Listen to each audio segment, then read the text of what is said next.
Chapter 1: Arrival. The rain wasn't just rain anymore. It was a curtain, thick enough that the world beyond my headlights looked like nothing but a smear of black. The storm had been following me since dusk, or maybe I'd been following it. Hard to tell. The wipers screeched with each pass, dragging streaks across the windshield. I leaned forward, squinting, my fingers clenched around the wheel tighter than they should have been. Hours of driving on empty back roads will do that to you, make you tense, suspicious of every shadow. The GPS had died 20 minutes earlier, signal lost. The little blue arrow that once gave me comfort was now frozen in place on a digital map that might as well have belonged to another world. I kept thinking, I shouldn't even be here. The plan was simple: Denver to Phoenix, straight shot, but a wrong turn, one I don't even remember making, had spat me out into this labyrinth of nameless back roads. And every time I thought about turning around, the rain grew heavier, the lightning flashing behind me like a warning not to go back.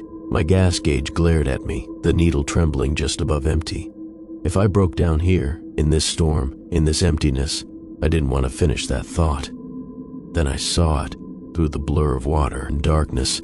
A shape rose ahead, a neon sign fractured and flickering like it hadn't been serviced in decades. Sunset Motel. Vacancy. Half the letters buzzed, the other half blinked out of existence at random, as if the storm itself wanted to swallow them. Relief should have hit me. Instead, my chest tightened. The sign didn't feel like salvation, it felt like bait. Still, I pulled into the lot. The asphalt was cracked, faded white parking lines barely visible beneath puddles. A handful of cars sat scattered across the lot. Not new ones, not normal ones. A station wagon, paint rusted away, windows fogged from the inside. A pale green sedan with fins like something out of the 1960s. A pickup truck that looked like it hadn't moved since the Reagan administration.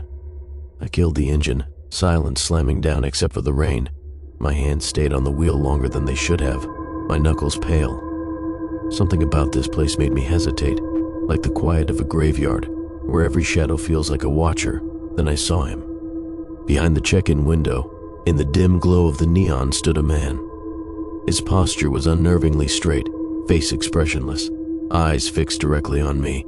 He didn't move when our eyes met, didn't wave, didn't nod, just stared like he'd been expecting me. Every instinct whispered, drive away, just go. But exhaustion makes liars out of instincts, and I was too tired to argue. I grabbed my bag, stepped into the rain, and headed for the lobby. Chapter 2: Check in. The bell above the door gave a half-hearted jingle as I pushed it open. The lobby smelled of mildew and something sweeter underneath, like old coffee grounds that had seeped into the carpet years ago and never left. The air was damp, heavy, as though the storm outside had bled into the walls. The man behind the counter didn't move at first. He just stood there, pale under the fluorescent bulb, eyes watching me like a hawk's. When he finally spoke, his voice was flat, practiced. Evening. I managed to nod, shaking water from my jacket. Hell of a storm out there. Storms have a way of bringing people in, he said, sliding a battered logbook toward me. The phrase felt off, like a line from a play, spoken without context. His name tag gleamed under the light, Mr. Grayson. Lucky we've got a room for you, he added. I glanced around the lobby while fishing for a pen. The wallpaper, yellow once maybe, was peeling in long strips. A clock on the wall ticked, but the hands didn't move. In the corner, a coffee pot sat half full, the liquid inside tar thick and cold. The logbook was filled with names written in a dozen different hands, many smudged, some so faded they were unreadable. But what unsettled me most wasn't the ink, it was the dates. The most recent entry before mine was from 1979. I blinked, frowned, and quickly scribbled my name anyway. Bruce Carter. The letters looked stark and too real among the faded scrawls. Mr. Grayson slid a brass key toward me. It was heavy, warm to the touch as though someone had just been holding it. Attached to it was a wooden fob with the number 6 carved deep into the grain. Room 6, he said. End of the hall. You already know the way. My head snapped up. Sorry? He blinked slowly, expression unchanged. I mean, It's easy to find. End of the hall. For a moment, neither of us moved. The rain battered against the windows, wind howling through some unseen crack in the building. Then he gave me a smile. Not friendly, not human, just mechanical. I forced a polite nod, pocketed the key, and turned toward the hallway. But as I walked, I could feel it, his gaze drilling into my back, heavy and unrelenting until I reached the corner and the lobby disappeared from sight. That's when I realized something else. I hadn't seen a single clock ticking, not one calendar, not one modern thing. The motel felt frozen, and somehow I had the sinking feeling it had been waiting, not for a guest, but for me. Chapter 3, The Room. The hallway stretched before me, narrow and dimly lit. The carpet, once red, had dulled into a muddy brown. It gave slightly beneath my shoes, as if damp, each step releasing a faint, musty odor that reminded me of basements and cellars I'd avoided as a kid. The walls were lined with wallpaper that had peeled into curling strips, exposing patches of cracked plaster beneath. A single bulb flickered overhead every few feet, humming faintly, buzzing like an insect trapped in glass. The whole corridor felt too long. I slowed halfway down, glancing back toward the lobby. The reception desk should have been visible. I hadn't walked that far. But the way behind me was nothing now, just more hallway stretching into the dark. My throat tightened. Maybe I'm just tired. Maybe I miscounted the steps. I pressed forward, counting the doors as I passed. Room 2, room 4. Each door was identical, dark, wood, tarnished brass handles, numbers carved by hand rather than printed. And each door had the same thin scratch marks around the knob, like someone had clawed at it trying to get in, or out. At the far end, I finally reached room 6. The key was heavy in my palm, strangely warm as if it had been held in someone else's grip only moments ago. I slipped it into the lock, turned. It clicked open too easily, no resistance, as though the door had been waiting. The smell hit me first. Not bad, just old. Dust, cigarette smoke long gone stale, the faint tang of rust or blood. I stepped inside. The room was dim, lit only by the neon glow bleeding through the blinds. The bedspread was patterned in geometric shapes that might have been vibrant decades ago, but were now faded to muted browns and greens. A small nightstand sat beside the bed, its drawer slightly open. A TV rested on a dresser across from it, the kind of chunky, box-shaped thing I hadn't seen since the 90s. I set my bag down, flicked the light switch by the door. Nothing. The bulb overhead didn't so much as flicker. Only the neon glow remained, painting the walls in a sickly pink pulse every time the sunset sign outside buzzed to life. I tried to shake it off. Motel rooms were always uncomfortable, especially ones this cheap. I sat on the edge of the bed. The springs groaned under my weight, and a faint puff of dust rose into the air. That's when I noticed the mirror. A long, rectangular mirror hung on the wall opposite the bed. The glass was slightly warped, bending the reflection. I saw myself, blurred and stretched, sitting hunched on the mattress. Except I hadn't tilted my head. The reflection had. My reflection was looking at me, head cocked to one side, mouth twitching into the beginning of a smile. I shot to my feet, heart slamming in my chest. When I blinked, it was gone. The reflection was normal again, just me, pale and tired, shadows carved deep under my eyes. "Get a grip," I muttered, running a hand down my face. "You're exhausted. You're seeing things." I turned from the mirror, deciding I'd unpack, shower, and collapse into bed. That's all I needed, a night's rest. But when I opened the bathroom door, my stomach dropped. It wasn't the bathroom, it was the hallway. The same carpet, the same peeling wallpaper, the same endless stretch. I slammed the door shut. My pulse thundered in my ears, sweat prickling across my skin. I stood there, clutching the knob, half expecting someone to start pounding on the other side. The silence pressed in. Slowly, I opened it again. This time, it was a bathroom. Small, dingy, yellowed tiles, a cracked sink, a tub that had seen better decades. I stood there for a long moment, staring at the room as if it might vanish again. My reflection stared back at me from the bathroom mirror, unchanged. I wanted to believe it was stress, fatigue, the storm, anything. But deep down, I knew something was wrong with this place. Very wrong. Chapter 4, The Guests. I didn't sleep much. Every time I shut my eyes, I swore I heard sounds in the hallway, slow footsteps that stopped right outside my door, only to vanish when I held my breath and listened harder. Once I heard a faint whisper, too muffled to make out.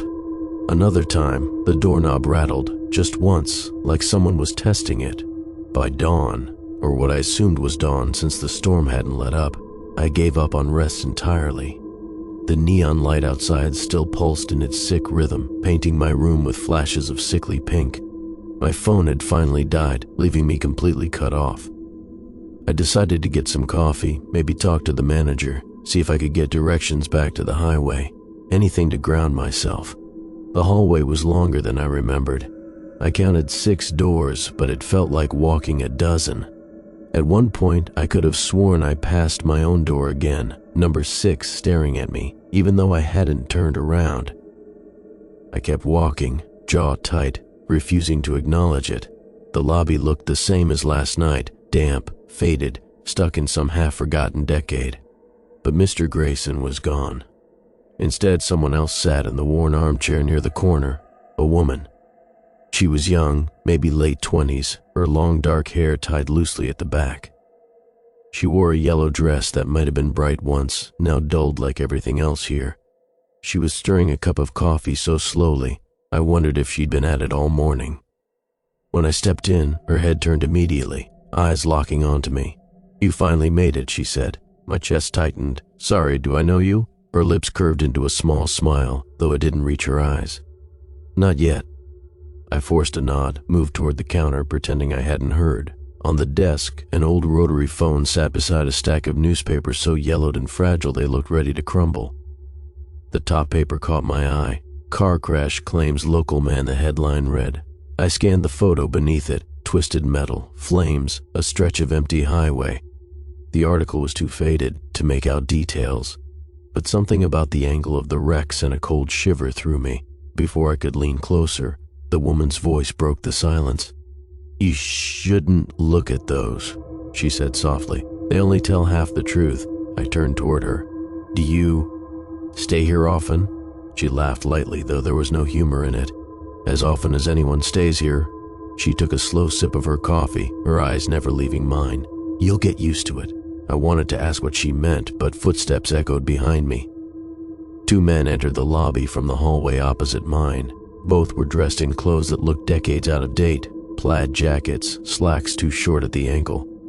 They spoke to each other in low voices, words fractured, sentences unfinished. "Storm's been, but it won't matter. He'll cease soon enough." Neither of them looked at me as they passed. They went straight to the coffee pot, poured cups of the tar-black liquid, and sat at a table together, their movements stiff, synchronized. I swallowed hard. My skin prickled as though I was being watched from all angles. The woman in the yellow dress tilted her head, studying me. "They're not so bad, once you stop listening too closely." I blinked. "What's your name?" "Eliza," she said. "And you're Bruce." The sound of my name on her lips made my stomach lurch. "How do you—" She set her coffee down, leaning forward slightly. For the first time, I saw something raw flicker in her expression. Fear, maybe, buried deep. "You should leave before it knows you're here." I froze. Before what knows? Her eyes darted toward the empty desk where Mr. Grayson had been last night, then back to me. She didn't answer. The 2 men in plaid chuckled at something, their laughter hollow, like a recording played back on cheap speakers. The storm outside rumbled, thunder shaking the glass. And for the first time since I'd arrived, I realized something terrifying. I hadn't seen a single window that showed the sun. Not once. Not in the room, not in the lobby, not in the hallways. Just rain. Just neon. Just endless night. Chapter 5. Strange Occurrences. The coffee tasted like ash. I forced down 2 sips anyway. more for something to do than for the comfort it promised. The two men in plaid jackets whispered to each other in low, overlapping voices, their laughter bursting out at odd intervals like the track of a broken sitcom. Eliza sat perfectly still now, her cup untouched, her eyes fixed on me with the patience of a cat waiting for a mouse to make its fatal move. I couldn't stay there. The air in the lobby felt heavy, pressing down, as though the walls themselves wanted me to sit and never get up again. I mumbled something about needing fresh air and slipped back toward the hallway. The rain outside pounded against the roof like fists, but the sound seemed distant, muffled, like it was coming from behind layers of walls. The hallway stretched ahead. I counted the doors again. 1, 2, 4, no 3. I stopped, frowning. Had I missed it? I walked backward, retracing my steps, staring hard at the tarnished brass numbers nailed crookedly to the doors. 1, 2, 4, 5, 6, no 3. The air felt colder suddenly, seeping through the walls. I shoved my hands into my jacket pockets, heart thumping harder. It's an old motel, I told myself. Numbers fall off, things get replaced. Maybe they skipped 3 for superstition, like some hotels skip 13. But I didn't believe it. Not really. I reached my door, room 6. The key turned easily in the lock again, too easily. The inside was just as I'd left it, except the blinds were open. I hadn't opened them. I froze in the doorway, staring at the glass. Outside, the neon sign buzzed, spilling pink light across the bedspread. Beyond that, nothing. No road, no parking lot, no storm, just black. As though the motel floated in a void. The hair on my arms stood on end. I shut the blinds quickly, backing away from the window, telling myself I'd imagined it. Maybe the storm was just too heavy to see through. Maybe. I needed proof that I wasn't losing it. Something concrete. So I grabbed my bag, shoved my phone inside, dead battery or not, and decided to walk the halls again. Map it out in my head. Count doors, find exits. Prove to myself this was just an old, weird motel, nothing more. The hallway smelled stronger now. Musty, sour, like something rotting behind the walls. The light bulbs overhead flickered in uneven rhythm, buzzing louder the farther I went. Room 2. Room 4, room 5, room 6. I stopped dead. I was standing in front of my own door again. I hadn't turned around. The key fob in my pocket felt like it burned against my leg. My breath caught in my throat. Slowly, I turned, half expecting to see the lobby behind me. Instead, another stretch of hallway, the exact same stretch. I spun back toward room 6. Still there, still mine. No, I whispered. No, this isn't. The bulb above me fizzed, then popped with a sharp crack, showering sparks before going dark. I jumped, heart racing, and in that instant of shadow I swore I heard it again. Footsteps, slow, measured, coming closer from behind. I spun around, empty hall. But the air was different now, thicker, charged, like static crawling across my skin. I walked faster, forcing my steps not to break into a run. The hallway seemed to bend, stretch. My pulse hammered in my ears, my breath shallow and quick. Then I passed it. Room 3. It shouldn't have been there. I froze, staring at the crooked brass number nailed into the door. The scratches around the knob were deeper than the others, gouged into the wood like fingernails dragged in desperation. Something inside me screamed not to touch it. But another part of me, the same reckless part that had pulled into this godforsaken motel in the first place, whispered that maybe this was the way out. My hand hovered over the doorknob, trembling. That's when I caught my reflection in the tarnished brass. It wasn't me. The face staring back was pale, eyes sunken, mouth stretched into a grin too wide, too eager. It lifted its hand in perfect sync with mine, except its fingers were long, too long, bent backward at impossible angles. I staggered back, gasping. The door creaked, just slightly, as if something inside had pressed against it. A whisper slid through the gap, soft and eager, curling into my ears. "Bruce." I bolted. I didn't stop running until I crashed through the lobby doors again, chest heaving, heart clawing at my ribs. The lobby looked unchanged. The men in plaid still sat at their table, whispering and laughing. Eliza still sat in the chair, her coffee untouched, her eyes on me the moment I entered. But this time, she wasn't smiling. She looked afraid. "You opened the hall," she whispered. "Now it knows." Chapter 6. Clues. The lobby was colder now. I don't mean the kind of chill that creeps in when the AC kicks on or when someone leaves a door cracked open. This was different.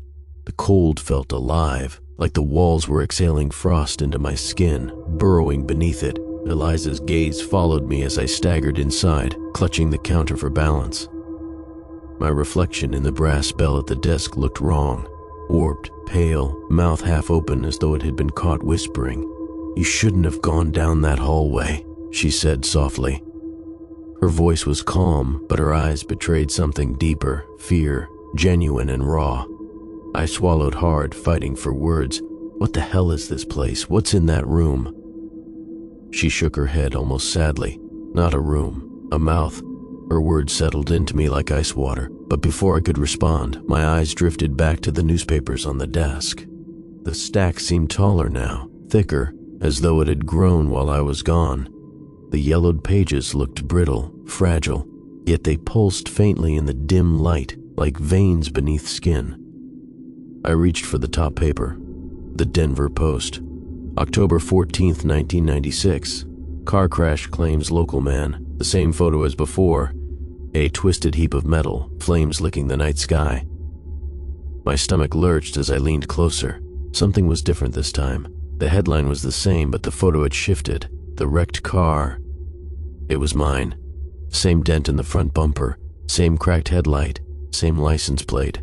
"No," I whispered, my hands trembling as I scanned the faded text. The print was blurred, letters bleeding into one another like wet ink.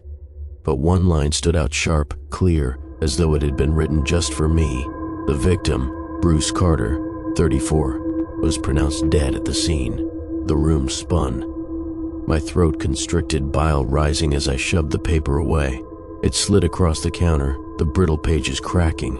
Eliza didn't move. She just watched me with that same strange stillness. "You understand now," she said quietly. I shook my head violently. No, this is some kind of sick joke. A mistake. I'm not dead." The two men in plaid chuckled from their table. Not at each other. At me. Their laughter was jagged, broken, like a recording skipping, starting and stopping in unnatural rhythm. "Not dead," one said, his voice distorted. "Not alive either," the other finished. They both turned their heads in unison, staring at me with eyes too dark, too empty. I backed away, nearly tripping over the edge of the worn rug. My heart slammed in my chest, every instinct screaming to run, to get out, but where? Where could I go? "Eliza," I hissed, voice cracking. "Tell me what's happening, please." Her lips pressed tight. For a moment, I thought she wouldn't answer. Then she whispered, "The Sunset Motel is where the road ends. Everyone who comes here has already taken their last turn. Some don't know it yet. Some never find out. But once you see the papers..." Her voice faltered, eyes flicking to the stack. "It's too late." The words sank into me like knives. My breaths came short, shallow.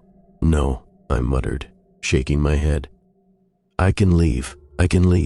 I drove here. I can drive back. I'll prove it." I turned, storming toward the glass door. My reflection met me there, warped by the pain, its face stretched into something I didn't recognize.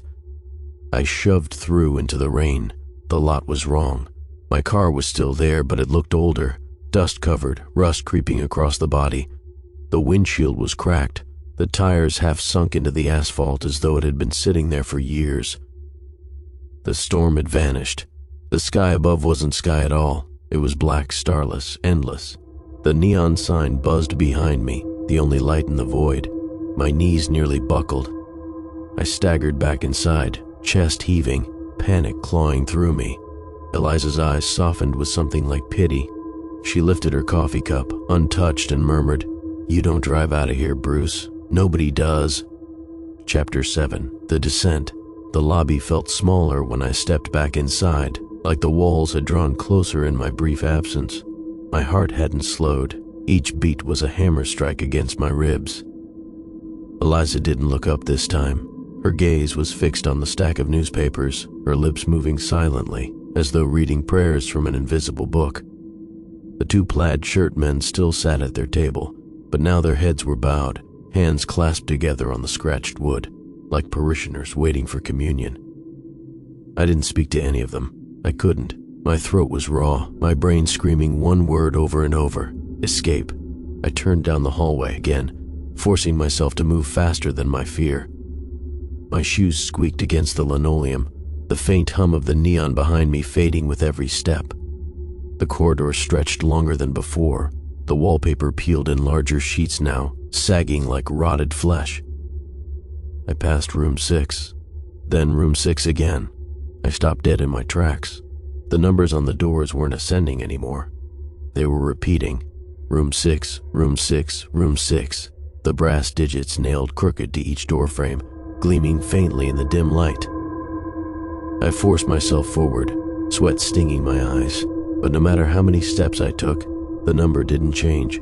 The same scuffed door, the same warped wood, the same faint sound of something breathing on the other side. I spun, desperate to go back to the lobby, but the hallway behind me wasn't the same. It was darker. The ceiling lights were gone. The end of the corridor was swallowed in pitch, and in that blackness, something moved, a shape, too tall, too thin, its limbs bending wrong, scraping against the walls as it slithered forward. My stomach twisted. I staggered to the nearest door, fumbling for the knob. It turned beneath my hand. I shoved the door open and slipped inside. The air was colder here, stale, thick with the smell of damp carpet. My shaking hands reached for the light switch, but when the bulb flared, my heart nearly stopped. It wasn't a motel room, it was my apartment. Every detail was right. The scuffed leather couch, the coffee mug with a chipped rim sitting on the side table, the framed photo of my parents on the wall. Even the half-finished laundry basket sat in the corner, just where I'd left it before the drive. "No," I whispered, gripping the doorframe until my knuckles went white. "This isn't real." I stepped inside. The carpet was the same shade of brown. My jacket hung from the chair. I could smell the faint trace of my cologne in the air. For a moment, I almost let myself believe it, but then I saw the mirror. It hung crooked above the couch, a cheap rectangular piece of glass I'd bought at a thrift store. My reflection stared back at me, but it wasn't me, not fully. The face in the mirror was pale, drained of color. The eyes were sunken, ringed in bruised shadows. And the mouth, it was smiling. My lips weren't moving, but in the reflection they curved upward in a slow, unnatural grin. I stumbled back, tripping over the laundry basket. My reflection tilted its head, movements delayed, as though deciding whether to follow. The air in the room dropped 10 degrees. My breath came out in a cloud. I bolted. The hallway outside had changed again. The repeating room 6 doors were gone. Now it was longer, darker, lined with door after door. Each one painted a deep rust-red numbers carved into the wood with jagged strokes. The overhead lights flickered, buzzing angrily. Somewhere behind me, the tall shape moved again, scraping the walls with its joints. "Eliza!" I shouted, though I knew she wouldn't hear me here. My voice echoed down the corridor, twisted, returned to me sounding like someone else's. I picked a door at random and yanked it open. This time, the room wasn't mine. It was a diner. The smell of grease and burnt coffee hit me immediately. Chrome stools lined the counter, the vinyl cracked and torn. Every booth was filled, not with people but with shadows shaped like them. Silhouettes sat stiffly at tables, forks and knives scraping at empty plates, though the silverware made no sound. As I stepped inside, every head turned toward me. The shadows had no faces, only voids, but I could feel them looking, feel their hunger pressing into my skin. The nearest one stood, its shape warping, stretching toward me. I slammed the door shut. My breaths came in shallow bursts. I pressed my back against the wood, heart clawing at my chest, every part of me trembling. The hallway hummed faintly, a low vibration that crawled through the soles of my shoes. My eyes darted down the corridor to where the darkness thickened. The tall thing was closer now, its limbs brushing the ceiling, fingers dragging along the floor. And then I realized each door wasn't random. Each one was a place I knew. My apartment, the diner from my childhood town. I didn't want to see what was next, but the motel wanted me to. Chapter 8, Rooms of the Past. The hallway pressed down on me, the walls closer than before, as if the motel itself was tightening its grip. My breaths came fast and shallow. The tall thing in the dark wasn't far, its presence crawling through me like static.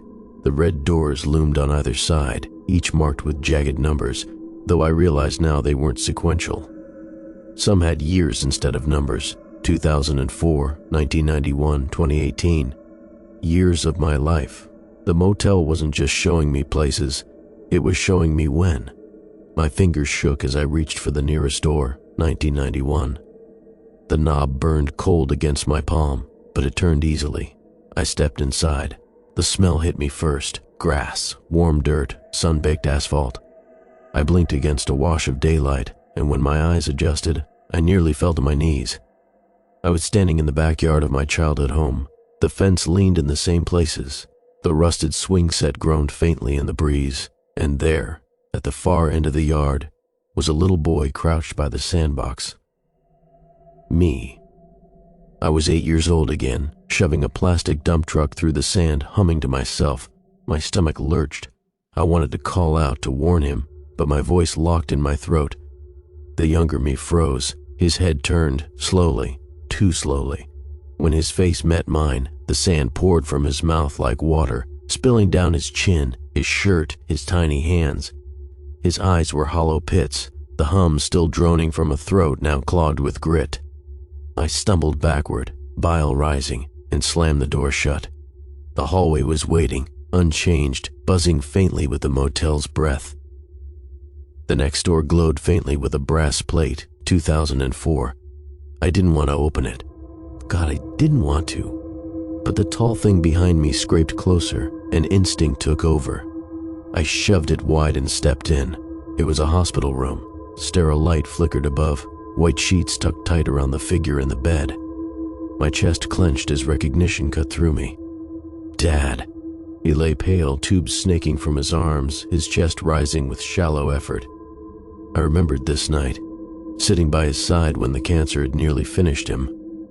I remembered holding his hand, whispering things I was too afraid to say when he was awake. But in this version, he wasn't sleeping. His head turned toward me, eyes open. "Bruce," he croaked, voice brittle as paper. My legs nearly gave out. "Dad, you left me here." His voice cracked like splitting wood. "You ran, and now you'll never stop running." The machines by his bed shrieked, the steady beeps spiraling into a broken scream. His chest heaved, and then his ribs cracked open from the inside. Something pale and long and jointed crawled out of him, its limbs bending backward, its head scraping the ceiling as it unfolded. I bolted, nearly slamming the door on my own hand as I tore back into the hallway. I staggered against the wall, clutching my chest. My lungs burned, my vision swam. I wasn't sure how much more of this I could take. But the motel wasn't finished. The next door wasn't marked with a past year. It read, 2026. My blood went cold. That was next year, a year I hadn't lived yet. The tall thing moved closer, its joints cracking. I didn't have a choice. The door swung wide. I stepped into an office space, dim, sterile fluorescent lights buzzing overhead. Cubicles stretched out in neat rows, paperwork scattered across desks. The air smelled of toner and dust. But this wasn't just any office. I recognized it. It was mine, or rather, it would be. The calendar on the wall said April 2026. My nameplate sat on the desk by the window, a mug with my initials, a stack of files waiting. I hadn't lived this yet. I hadn't even applied for a new job. But here it was, laid out like prophecy. And then I saw the window. Beyond the glass, instead of city streets, there was only the motel, stretching forever. Neon buzzing, doors without end. Every cubicle worker turned in unison. Their faces were mine. Dozens of Bruces stared back at me, each one pale, hollow-eyed, mouths curling into the same awful smile I'd seen in the mirror. The chorus of voices rose at once, overlapping, warped, each one carrying my tone but not my soul. You never left the crash, Bruce. You never made it here. You belong to the motel now. My knees buckled. The world tilted, my vision shrinking to a pinpoint as the voices swelled. I stumbled out of the room, slamming the door behind me. The hallway stretched endlessly, the red doors pulsing faintly like veins. The tall thing in the shadows was closer now, almost touching, its limbs unfolding like blades. And in that moment, the truth crawled cold into my bones. This wasn't just a motel. It wasn't showing me rooms. It was showing me the trap of my entire existence. Chapter 9. The Tall Thing. The hall vibrated like a living throat. The red doors on either side pulsed faintly, their brass numbers glinting wetly, as though carved into raw flesh instead of wood. The air smelled of copper and rain and something else, something like burning rubber. My head spun. My breaths were short, ragged, my knees weak. I pressed my back to the wall, trying to make myself small. But the darkness at the far end of the hall swelled, bulged, as if it were being pushed aside. The tall thing was coming. For days or minutes, time didn't mean anything here. I'd only glimpsed it between doors, a silhouette, a scraping limb, a flash of white joints. But now it stepped forward into the dim, flickering light. It wasn't a man. It wasn't an animal. It was something built from the spaces between things. Its body was impossibly thin, skin the color of ash stretched over jutting bones that didn't match any human anatomy. Its arms were too long, ending in clawed fingers like coat hooks. Its head nearly brushed the ceiling, a pale oval with no eyes, no mouth, no features, just a blank expanse that seemed to ripple like water when I looked at it too long. But the worst part wasn't its shape, it was the feeling. When it moved, the air thickened. My memories flickered. For a heartbeat, I wasn't standing in a motel. I was lying in the driver's seat of my car, windshield shattered, rain pouring through the cracks. Metal bent around me like tinfoil. A warm trickle ran down my temple. Then I was back in the hallway, staring at it. Its head tilted slightly, though it had no eyes. It knew me. You. My voice cracked, barely a whisper. What are you? The thing's chest expanded, ribs creaking, and a sound came out, low, rattling, like a breath dragged through broken glass.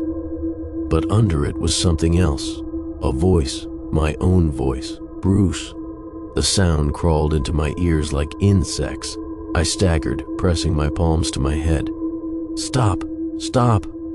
The thing stepped closer, each limb bending with insect-like grace. Its claws clicked against the floor. Behind me, the red doors rattled in their frames. One burst open, a flood of water pouring out across the hall. Another swung wide, and hands reached from the darkness beyond, grasping at nothing. The tall thing bent toward me. Its featureless head hovered inches from mine, rippling like a reflection in a disturbed pond. For a heartbeat, I saw something inside it. Faces. My faces. Dozens of them, screaming, silently, mouths open wide. I stumbled backwards, slamming into one of the doors. My hand landed on the knob. The thing's claws twitched, not reaching but pointing at me. You left the road, it whispered, not aloud but in my skull. You came here. We don't let go of what's ours. No, I gasped. I'm not dead. The thing's blank head tilted. The ripple became a crack, and through it I saw the car crash again. Headlights spinning, rain slicking the asphalt, a shape in the road, my hands jerking the wheel too late. I heard my own voice from nowhere, from everywhere. I never made it. No! I screamed, twisting the knob. The door flew open. I stumbled through, slamming it behind me. I was in darkness, not a room, Not a place, just black, endless, weightless. The door behind me was gone, and somewhere in that void, breathing, was the tall thing. I spun, but there was nothing to see, only my own ragged breaths. Then a light flared, a dim circle like a flashlight beam. In the center of it was a mirror, cracked down the middle. My reflection stared back, pale and hollow-eyed, but not moving like me. It smiled, and from behind the mirror, the tall thing began to emerge again, pulling itself through like peeling out of skin. It wasn't just following me, it was me. Chapter 10, The Revelation. The darkness pressed in from all sides. My heart felt like it had grown too big for my chest, hammering against my ribs, pounding in my ears. The mirror floated before me, cracked but reflecting a perfect, unbroken me, or something that looked like me. The tall thing was everywhere now. Not just behind the mirror, not just in the hallway. It was inside the mirror, inside the cracks, inside my own head. It breathed with me, pulsed with me, was me. I sank to my knees, my hands shook. What are you? Why me? The reflection didn't speak. Then the world twisted. The motel appeared around me. Lobby, hallways, neon sign, but all at once, layered, stacked, impossible. Doors led to rooms I had never lived in, rooms I hadn't yet known existed. Each door was a memory, a life, a fragment of me, and every fragment was calling my name, whispering, screaming. The tall thing stepped fully into the mirror, and as it did, I understood. It wasn't a monster, it was time. It was the road I never made it down, the crash I didn't survive, the life I never got to finish. The motel wasn't real, it was a limbo, a trap built from the remnants of every choice I failed to make, every moment where fate had fractured. You, I whispered, trembling. You're me? The thing tilted its featureless head. In its form, I saw every Bruce Carter I could have been.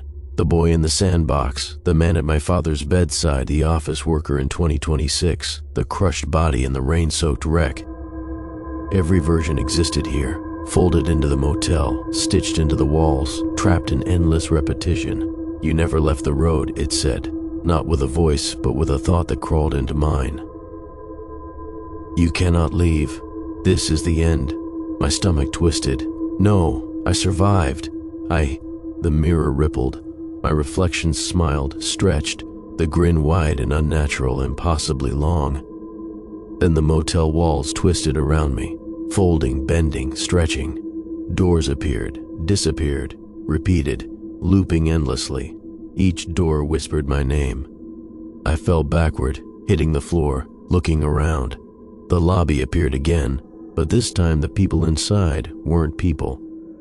The men in plaid were skeletons, hollow-eyed, bodies splintered like broken furniture. Eliza's chair was empty, the coffee cold and black as ink, and then I saw the newspaper on the counter. The headline had changed. It wasn't a crash anymore. It was me. Local man missing, presumed dead. Bruce Carter, the article described my body lying in a mangled car at the side of a storm-drenched highway. The photo was perfect. My face, my hands, my jacket, the wreck exactly as I had seen it before, in the motel's rooms of the past. I screamed. The tall thing surged through the mirror, no longer contained, no longer separate. Its long broken limbs wrapped around me, not violently, but inevitably.